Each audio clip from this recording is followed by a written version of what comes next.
ஒரு நாள் ராமானுஜர் நம்மாழ்வார் அருளிய திருவாய்மொழியிலிருந்து சிந்துபூ மகிழும் திருவேங்கடம் என்ற பாசுரத்தை விளக்கிக் கொண்டிருந்தார்.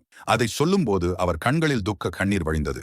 சீடர்கள் அவருடைய வருத்தத்திற்கு காரணம் கேட்டபோது ராமானுஜர் கூறினார், ஸ்ரீரங்கம் உபயகா வேரி மத்தியில் இருப்பதனால் மக்கள் வசிப்பதற்கு ஏற்ற இடமாக இருக்கின்றது. அதனாலேயே ஆயிரக்கணக்கான ஸ்ரீ வைஷ்ணவர்கள் அனைத்து சேவைகளையும் செய்கிறார்கள். திருவேங்கடத்திலோ குளிர்மழை பெய்வதாலேயும் காடுகளால் சூழ்ந்திருப்பதாலேயும் அங்கு மக்கள் வசிப்பதற்கு ஏற்ற இடமாக இல்லை. அங்க போய் வசித்துக் கொண்டு பூக்களை பறித்து மாலை கட்டி பெருமாளுக்கு சமர்ப்பிக்கும் சேவை செய்வதற்கு ஆள் இல்லை என்றதும் பல சீடர்கள் வெவ்வேறு காரணங்களால் திருவேங்கடத்திற்கு செல்ல முன்வரவில்லை.